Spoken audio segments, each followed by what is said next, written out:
Fertiliser সেক্টরের একটা অন্যতম কোম্পানি যার নাম হচ্ছে Khaitan chemicals and fertiliser limited. Khaitan chemicals and ফার্টিলাইজারের হচ্ছে Q2 এর রেজাল্ট আউট হয়ে গেছে। Q2 এর রেজাল্টে পারফরমেন্স কী টাইপের দিয়েছে খৈতান কেমিক্যালস অ্যান্ড ফার্টিলাইজার, সেটাকে নিয়ে আমরা অ্যানালিসিস করব। তার আগে আমরা কোম্পানিটার হচ্ছে চার্ট প্যাটার্নটাকে নিয়ে অ্যানালিসিস করব। দেখব যে শেয়ার হোল্ডারদের কতটা রিটার্ন জেনারেট করেছে বা ওয়েলথ ক্রিয়েট করে দিয়েছে, সেটাকে নিয়ে আগে আমরা ফার্স্ট অ্যানালিসিস করব। আফটার দ্যাট হচ্ছে আমরা কোম্পানিটার হচ্ছে Q2 এর রেজাল্টের পারফরমেন্স কী টাইপের দিয়েছে সেটাকে নিয়ে অ্যানালিসিস করব। তো কোম্পানিটা এখন ট্রেড করছে 68 টাকা 70 পয়সায় এখন ট্রেড করছে। আমরা যদি চলে যাই কোম্পানিটার মার্কেট ক্যাপিটালিস, কোম্পানিটার মার্কেট ক্যাপিটালিস হচ্ছে অ্যাপ্রক্স বলতে পারেন 600 কোটি টাকার রেঞ্জের মার্কেট ক্যাপিটালিস। অর্থাৎ এই কোম্পানিটাকে আমরা মাইক্রোক্যাপ টাইপের কোম্পানি হিসাবে কনসিডার করতেই পারি। তো কোম্পানিটার আমরা যদি 52 উইক হাই চাই, কোম্পানিটার 52 উইক হাই হচ্ছে 99 টাকা 86 পয়সা হচ্ছে 52 উইক হাই, এবং কোম্পানিটার আমরা যদি 52 উইক লো দেখি 59 টাকা 30 পয়সা হচ্ছে 52 উইক লো। তো কোম্পানিটার একদিনের পারফরমেন্স দিয়েছে 2.5%-এর মতন নেগেটিভ রিটার্ন জেনারেট করেছে একদিনে। 5 দিনের পারফরমেন্স করেছে 5.5%-এর মতন পজিটিভ রিটার্ন জেনারেট করেছে 5 দিনে। 1 মাসের পারফরমেন্স করেছে 3%-এর মতন পজিটিভ রিটার্ন জেনারেট করেছে 1 মাসে।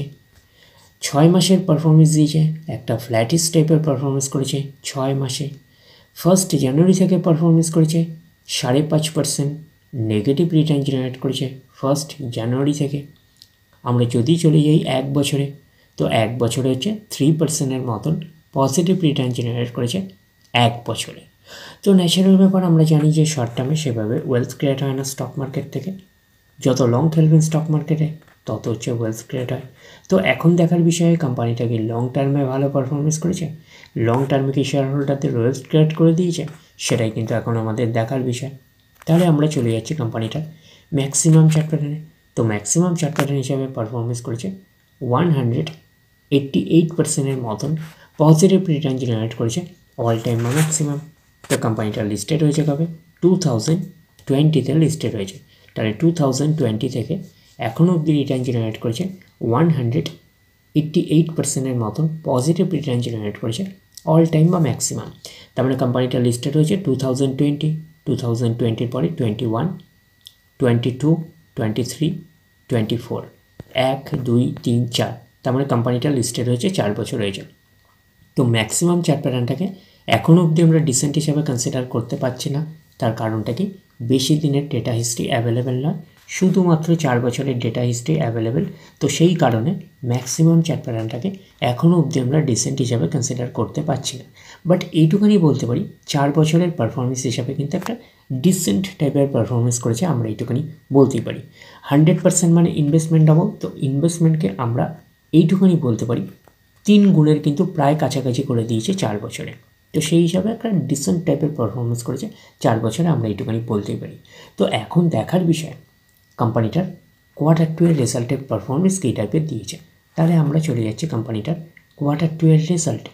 আমরা চলে আসলাম কোম্পানিটার হচ্ছে Q2 এর রেজাল্টে। আগে আমরা ফার্স্ট দেখে নেব যে সিকোয়েন্সগুলো ঠিকঠাকভাবে সাজানো রয়েছে নাকি। এটাকে আগে আমরা দেখে নেব।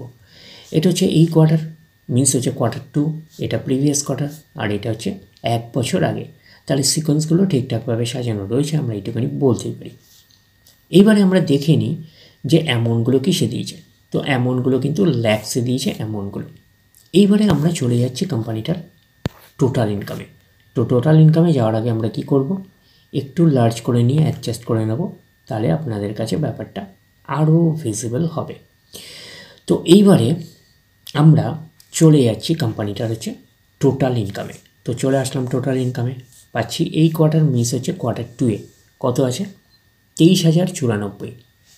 প্রিভিয়াস কোয়ার্টারে ছিল 13,014, এবং 1 বছর আগে ছিল কত? 1 বছর আগে ছিল 19,399।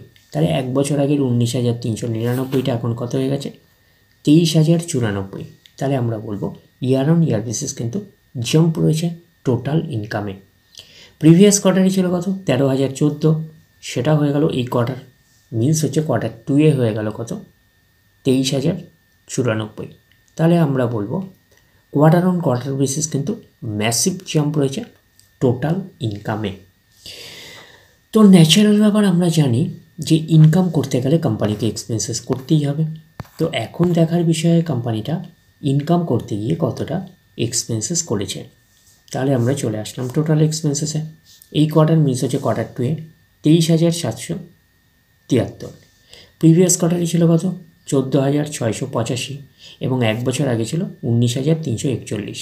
তাহলে এক বছর আগের 19,341টা এখন কত হয়ে গেছে? 23,773। তাহলে আমরা বলবো সরি, এটা হচ্ছে 23,273। তাহলে আমরা বলবো ইয়ার অন ইয়ার বেসিস কিন্তু জাম্প রয়েছে টোটাল এক্সপেন্সেসে, আমরা এইটুখানি বলতেই পারি। প্রিভিয়াস কোয়ার্টারে ছিল কত? 14,685, সেটা হয়ে গেল এই কোয়ার্টার মিস হচ্ছে কোয়ার্টার 2-এ হয়ে গেল কত? 23,273। তাহলে আমরা বলবো কোয়ার্টার অন কোয়ার্টার বেসিসে কিন্তু জাম্প রয়েছে টোটাল এক্সপেন্সেসে। তো এইবারে আমরা বের করব কি? এইবারে আমরা বের করবো হচ্ছে অপারেটিং প্রফিট। কী করে বের করব? টোটাল ইনকাম থেকে টোটাল এক্সপেন্সেস আমরা বাদ দেবো, বাদ দিলে এটা পড়ে থাকবে, সেটা হচ্ছে অপারেটিং প্রফিট। টোটাল ইনকাম পেয়ে গেছি, টোটাল এক্সপেন্সেস পেয়ে গেছি, টোটাল ইনকাম থেকে টোটাল এক্সপেন্সেস বাদ দিলে পড়ে থাকছে অপারেটিং প্রফিট।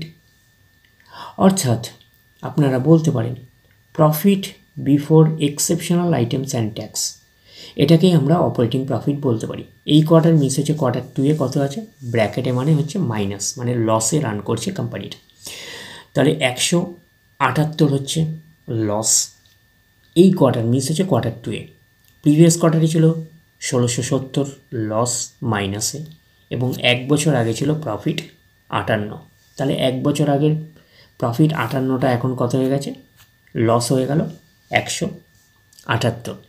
এবং প্রিভিয়াস কোয়ার্টারে ছিল কত? প্রিভিয়াস কোয়ার্টারে ছিল 1670 লস, সেই লসটা এখন অনেকটাই কমে এই কোয়ার্টার মিস হচ্ছে কোয়ার্টার 2-এ হলো 178। তাহলে আমরা বলবো যে কোয়ার্টার অন কোয়ার্টার বেসিস কিন্তু লসের মার্জিনটা অনেকটাই কমেছে, আর ইয়ার অন ইয়ার বেসিস কিন্তু ম্যাসিভ ডাউন পারফরমেন্স করেছে। আমরা এইটুখানি বলতে পারি অপারেটিং প্রফিটে যে এক বছর আগে যেটা প্রফিট ছিল সেটা হচ্ছে এই কোয়ার্টারে, অর্থাৎ আমরা বলতে পারি লসে রান করছে কোম্পানিটা। তো এটা গেল অপারেটিং প্রফিট। তো অপারেটিং প্রফিট মিনস হচ্ছে আমরা বলবো অপারেটিং লস, যেহেতু লসে রান করছে কোম্পানিটা। তো অপারেটিং প্রফিট আর লসের পরে তারপরে কী করতে হয়? বিভিন্ন অ্যাডজাস্টমেন্ট থাকলে সেগুলো প্লাস মাইনাস হবে। গভর্নমেন্টকে ট্যাক্স পে করতে হবে, গভর্নমেন্টকে ট্যাক্স পে করার পরে কোম্পানির কাছে যেটা পড়ে থাকবে সেটা কোম্পানির ফাইনাল প্রফিট বা নেট প্রফিট হিসাবে আমরা কনসিডার করতেই পারি। তাহলে আমরা পাচ্ছি কি? তাহলে আমরা পাচ্ছি প্রফিট ফর দ্য পিরিয়ড, এটাকেই আমরা নেট প্রফিট বলতে পারি। কিন্তু যেহেতু কোম্পানিটা লসে রান করছে তার মানে নেট লস আমরা বলতে পারি, এটাকেই ফাইনাল লস বা নেট লস হিসাবে আমরা কনসিডার করতে পারি। এই কোয়ার্টার মিস হচ্ছে কোয়ার্টার 2-এ কত আছে? 306, ব্র্যাকেটে মানে লসে। প্রিভিয়াস কোয়ার্টারে লসটা আরও বেশি ছিল, 1670 লস, এবং এক বছর আগে প্রফিট ছিল 11। তাহলে এক বছর আগের প্রফিট 11টা এখন কত হয়ে গেছে? এখন লস হয়ে গেল কোম্পানিটা, তার মানে হচ্ছে 306 লসে চলে গেল। তাহলে আমরা ইয়ার অন ইয়ার বেসিস বলবো ম্যাসিভ একটা ডাউন পারফরমেন্স করেছে, আমরা এইটুখানি বলতে পারি যে প্রফিট থেকে লসে রান করেছে। আর প্রিভিয়াস কোয়ার্টারে ছিল কত? 1670 লস, সেটা এই কোয়ার্টার মিস হচ্ছে কোয়ার্টার 2-এ কমে সেই লসটা হচ্ছে 306। তাহলে আমরা বলবো কোয়ার্টার অন কোয়ার্টার বেসিস আমরা বলবো লসের মার্জিনটা কিন্তু অনেক অংশে কমেছে, তো আমরা এইটুখানি বলতে পারি। তো এইবারে আমরা চলে যাব কোম্পানিটার হচ্ছে ইপিএসে অর্থাৎ আর্নিং পার শেয়ারে। তো আমরা চলে আসলাম কোম্পানিটার ইপিএসে অর্থাৎ আর্নিং পার শেয়ারে। এই কোয়ার্টার মিস হচ্ছে কোয়ার্টার 2-এ, ব্র্যাকেট মানে লসে।